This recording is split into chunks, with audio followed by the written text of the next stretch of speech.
Hello दोस्तों, स्वागत है आपका आपके अपने एमसीक्यू स्टडी यूट्यूब चैनल पर। दोस्तों आज हम डिस्कस करने वाले हैं पॉलिनोमियल्स और बहुपद तक बेस्ड क्वेश्चंस को।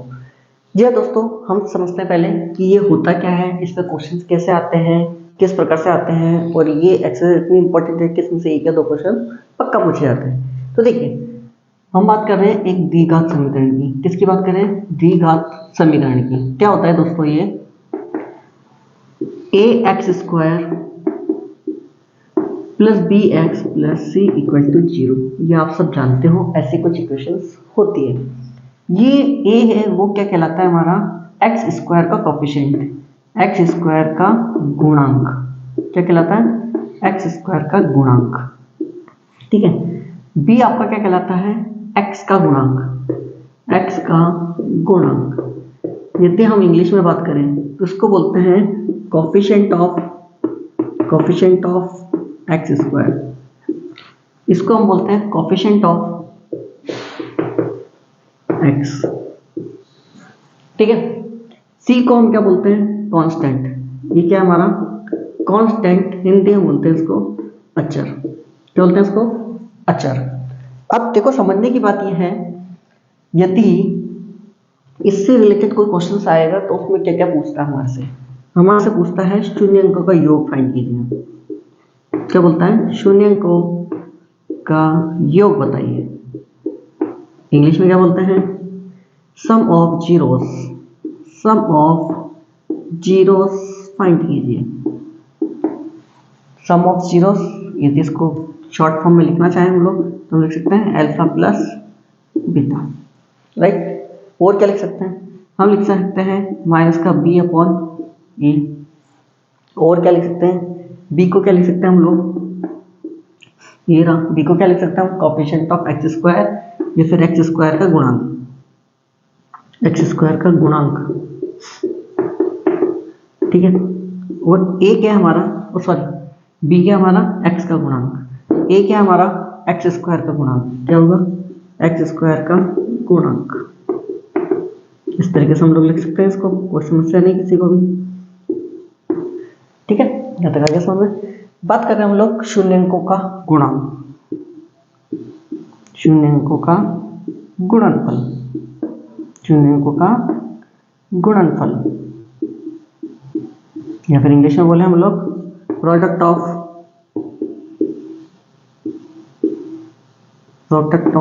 जीरोस। क्या होता है? सी अपॉन ए। और हम लिख सकते हैं यहाँ पे अल्फा बीटा। दो जीरोस आपको पता हो, दोनों को मल्टीप्लाई कर दो तो क्या जाएगा? सी अपॉन ए। सी क्या हमारा? कांस्टेंट है, हिंदी में बोलते हैं इसको अचर। ए क्या हमारा? एक्स स्क्वायर का गुणांक। क्या है हमारा? एक्स स्क्वायर का गुणांक। इंग्लिश में भी लिख दूं, कोई दिक्कत नहीं। ये लो, माइनस कोफिशिएंट ऑफ एक्स, इसको लिख सकते हैं कोफिशिएंट ऑफ एक्स स्क्वायर। इसको इंग्लिश में यदि लिखिए तो क्या होगा?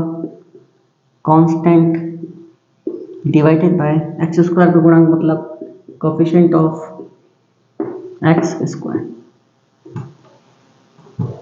Coefficient of x square. इस तरीके से हम लोग ये फॉर्मूलों को यूज करने वाले हैं क्वेश्चन के अंदर। कैसे यूज करेंगे? एक क्वेश्चन लेते हैं जिससे आप बहुत अच्छे से समझ जाओगे। मान लो एक क्वेश्चन लिया मैंने, x square plus 7x plus 10, ये क्वेश्चन लिया।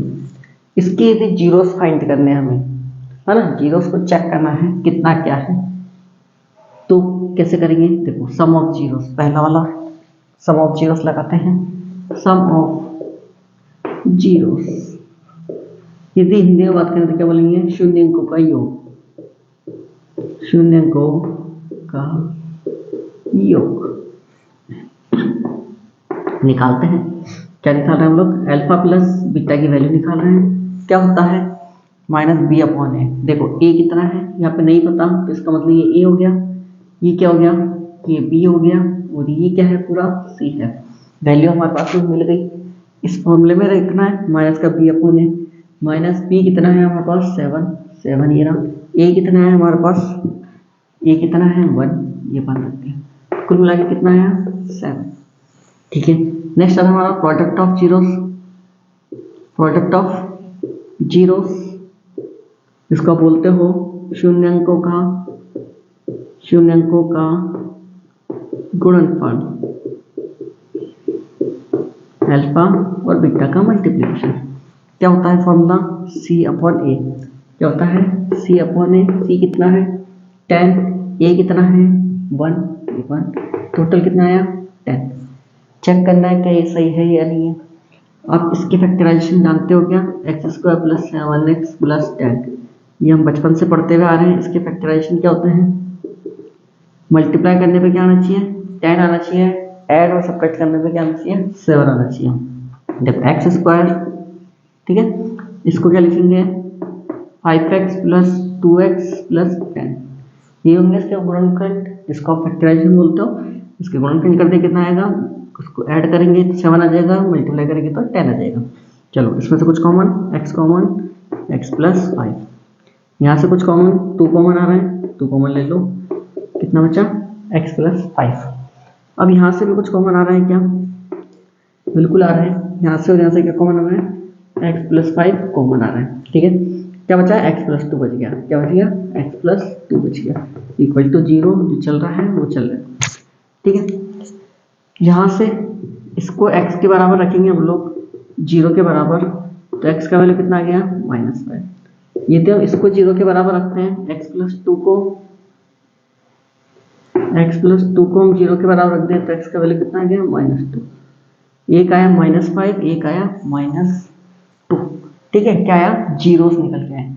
अब उसने बोला है अल्फा प्लस बीटा, मतलब सम ऑफ जीरोस फाइंड करो। तो 2 जीरोस है हमारे पास, -5 और -2। यदि इन दोनों का योग करें, इनको जोड़ दें, -5 को और -2 को, तो -7 मिल रहा है। इसका मतलब हमारा आंसर सही है, ठीक है। यदि ये बोल रहा है प्रोडक्ट निकालो, प्रोडक्ट मतलब है -5 और -2 को मल्टीप्लाई करो, -2 और -5 को मल्टीप्लाई करो तो कितना आएगा? माइनस प्लस हो जाएगा, 5 को 2 से करोगे 10 आ जाएगा। इसका मतलब कि हमारा आंसर भी सही है, कोई समस्या नहीं है। तो इस तरीके से आप वेरीफाई करने के लिए बोले, हम वेरीफाई भी कर सकते हैं और ये इसके जीरोस भी निकल के आ गए। तो पहले हम ये वाला पार्ट करेंगे, फिर ये वाला पार्ट हम एग्जाम्स में करेंगे। तो इस तरीके से हम लोग समझते हैं बहुपद पॉलिनोमियल्स के बारे में कि एक्चुअल में इनके क्वेश्चन किस बेस पे आते हैं, इसका बेसिक क्या होता है, और ऐसा क्वेश्चन एग्जाम में पक्का पूछा जाता है। इससे ये फाइंड करो और इससे कई बार इक्वेशन भी बनाने को पूछ लेता है। तो वो किस प्रकार से करते हैं उन क्वेश्चंस को, वो देखेंगे हम नेक्स्ट वीडियो में। तो मिलते हैं दोस्तों नेक्स्ट वीडियो में, तब तक के लिए थैंक यू, बाय बाय।